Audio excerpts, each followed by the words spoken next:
ಪ್ರಧಾನಮಂತ್ರಿ ನರೇಂದ್ರ ಮೋದಿ ಅವರ ನಿವಾಸದ ಬಳಿ ಡ್ರೋನ್ ಹಾರಾಟ ಆಗಿದೆ. ದೆಹಲಿಯ ನಿವಾಸದ ಬಳಿ ಡ್ರೋನ್ ಪತ್ತೆ ಆಗಿರುವಂತದ್ದು ತನಿಖೆ ಚುರುಕುಗೊಂಡಿದೆ. ಮುಂಜಾನೆ 5:30 ಸುಮಾರಿಗೆ ಡ್ರೋನ್ ಹಾರಾಟ ಆಗಿದೆ. ಬೆಳಗ್ಗೆ 5:30ಕ್ಕೆ ಡ್ರೋನ್ ಹಾರಾಡಿರುವಂತದ್ದು. ದೆಹಲಿ ಪೊಲೀಸರಿಗೆ ಎಸ್ಪಿಜಿಯಿಂದ ಮಾಹಿತಿಯನ್ನ ನೀಡಲಾಗಿದೆ. ಡ್ರೋನ್ ಪತ್ತೆ ಹಚ್ಚಲಿಕ್ಕೆ ಶೋಧ ಕಾರ್ಯಾಚರಣೆಯನ್ನ ನಡೆಸಲಾಗ್ತದೆ. ನೋ ಫ್ಲೈ ಝೋನ್ ನಲ್ಲಿ ಡ್ರೋನ್ ಹಾರಾಟದ ಬಗ್ಗೆ ತನಿಖೆಯನ್ನ ಮಾಡಲಾಗ್ತದೆ. ಇಲ್ಲಿ ಭದ್ರತಾ ವೈಫಲ್ಯ ಏನಾದ್ರೂ ಕಂಡು ಬಂತ ಅನ್ನುವಂಥ ಪ್ರಶ್ನೆ ಉದ್ಭವ ಆಗುತ್ತೆ.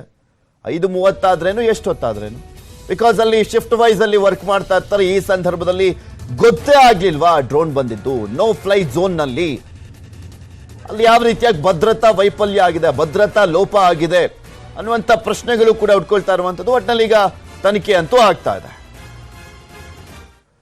ನಮಗದಷ್ಟು ಹೊರಗೆ ಬರ್ತಾ ಇದೆ ಅಜಿತ್ ರೈ ಅಕ್ರಮ ಸಂಪತ್ತು. ತಹಶೀಲ್ದಾರ್ ಮೊನ್ನೆ ಲೋಕಾಯುಕ್ತ ಅಧಿಕಾರಿಗಳು ರೈಡ್ ಮಾಡಿದ್ರಲ್ಲ, ಆ ಅಜಿತ್ ರೈ ಆತನ ಅಕ್ರಮ ಸಂಪತ್ತು ಮತ್ತಷ್ಟು ಹೊರ ಬರ್ತಾ ಇದೆ.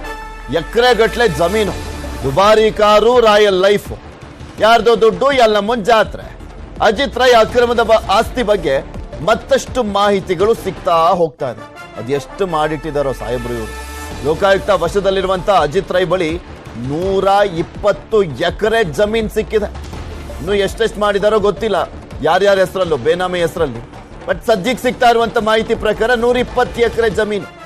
ಫಾರ್ಮುಲಾ 1 ರೇಸ್ ಟ್ರ್ಯಾಕ್ ನಿರ್ಮಿಸಲಿಕ್ಕೆ ಪ್ಲಾನ್ ಅನ್ನ ಮಾಡಿದಂತೆ ಅಜಿತ್. ಫಾರ್ಮುಲಾ 1 ರೇಸ್ ಜಗತ್ತಿನ ಅತ್ಯಂತ ಶ್ರೀಮಂತ ಕ್ರೀಡೆ ಅದು, ಫಾರ್ಮುಲಾ 1 ಅನ್ನುವಂಥದ್ದು. ಅದರ ಟ್ರ್ಯಾಕ್ ಅನ್ನ ನಿರ್ಮಿಸಲಿಕ್ಕೆ ಪ್ಲಾನ್ ಅನ್ನ ಮಾಡಿದಂತೆ ಅಜಿತ್. ಇದಕ್ಕಾಗಿ 120 ಎಕರೆ ಜಮೀನನ್ನ ಖರೀದಿ ಮಾಡಿದ ಅಜಿತ್ ರೈ. ಇನ್ನು ಅಜಿತ್ ರೈ ಸಾಥ್ ನೀಡಿದ್ದು ಮಂಜುನಾಥ್ ಅಲಿಯಾಸ್ ದಾಸ ಅನ್ನೋನು. ಈತನೇ ಜಮೀನು ಖರೀದಿಯಲ್ಲಿ ಅಜಿತ್ ರೈಗೆ ಸಹಾಯವನ್ನ ಮಾಡ್ತಾ ಇದ್ದ. ರೈತರಿಗೆ ಧಮಕಿಯನ್ನ ಹಾಕಿ ಜಮೀನನ್ನ ಕೊಡಿಸ್ತಾ ಇದ್ದಂತೆ ಈ ಮಂಜುನಾಥ್ ಅಲಿಯಾಸ್ ದಾಸ ಅನ್ನೋನು.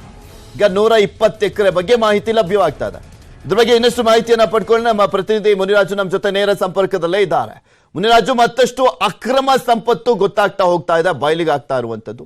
120 ಎಕರೆ ಇದೆಯಲ್ಲ, ಯಾರ ಹೆಸರಲ್ಲಿ ಇರುವಂತದ್ದು, ಏನೇನೆಲ್ಲ ಅಪ್ಡೇಟ್ಸ್ ಲಭ್ಯವಾಗ್ತಾ ಇದೆ ಅಜಿತ್ ರೈಯನ ಬಗ್ಗೆ?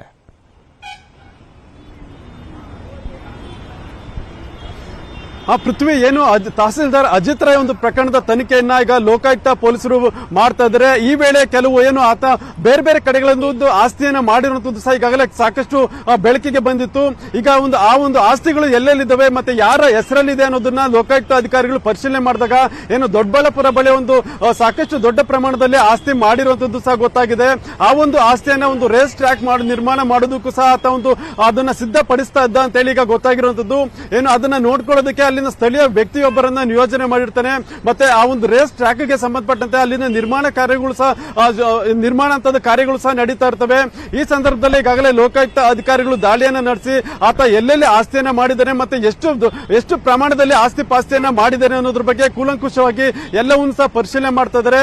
ಮತ್ತೆ ಆ ಒಂದು ಆಸ್ತಿಗಳನ್ನ ಖರೀದಿಗೆ ಹಣ ಹೇಗೆ ಹೊಂದಿಸ್ತಾ ಇದ್ರು ಮತ್ತೆ ಎಷ್ಟೆಲ್ಲ ಖರ್ಚು ಮಾಡಿದ್ದಾರೆ ಅನ್ನೋದ್ರ ಬಗ್ಗೆ ಸಹ ತನಿಖೆ ಮಾಡ್ತಿರುವಂತದ್ದು. ಯಾಕಂದ್ರೆ ರೈತರಿಂದ ಖರೀದಿ ಮಾಡಬೇಕಾದ್ರೆ ಅದಕ್ಕೆ ರೈತರಿಂದ ಯಾವ ರೀತಿ ಖರೀದಿ ಮಾಡಿದರೆ, ಬೆದರಿಕೆ ಹಾಕಿದ್ದಾರೆ ಅಥವಾ ಬೇರೆ ಬೇರೆ ರೀತಿಯಲ್ಲಿ ಹೇಗೆ ಒಂದು ಜಮೀನನ್ನ ಪಡ್ಕೊಂಡಿದ್ದಾರೆ ಅನ್ನೋದ್ರ ಬಗ್ಗೆ ಲೋಕಾಯುಕ್ತ ಅಧಿಕಾರಿಗಳು ತನಿಖೆಯನ್ನ ಮಾಡ್ತಾ ಇದ್ದಾರೆ. ಮತ್ತೆ ಆ ಒಂದು ಸ್ಥಳೀಯ ವ್ಯಕ್ತಿ ಏನಿದ್ದಾನೆ ಆತನ ಹಿನ್ನೆಲೆ ಏನು, ಆ ಒಂದು ಜಮೀನನ್ನ ನೋಡ್ಕೊಳ್ತಿರುವಂತಹ ವ್ಯಕ್ತಿಯ ಹಿನ್ನೆಲೆಯನ್ನು ಸಹ ಅಧಿಕಾರಿಗಳು ಪತ್ತೆ ಮಾಡ್ತಿರುವಂತದ್ದು. ಆತನಿಗೂ ಮತ್ತೆ ಅಜಿತ್ ರೈಗೂ ಯಾವ ರೀತಿ ಸಂಬಂಧ ಇದೆ ಮತ್ತೆ ಆತ ಯಾಕೆ ಆ ಒಂದು ಜಮೀನನ್ನ ನೋಡ್ಕೊಳ್ತಾ ಇದ್ದಾನೆ ಅನ್ನೋದ್ರ ಬಗ್ಗೆ ಸಹ ಒಂದು ತನಿಖೆಯನ್ನ ಇನ್ನೂ ಅಧಿಕಾರಿಗಳು ಮಾಡ್ತಾ ಇದ್ದಾರೆ. ಪೃಥ್ವಿ, ಓಕೆ, ಧನ್ಯವಾದ ಮುನಿರಾಜು ನಿಮ್ಮೆಲ್ಲ ಮಾಹಿತಿಗಾಗಿ.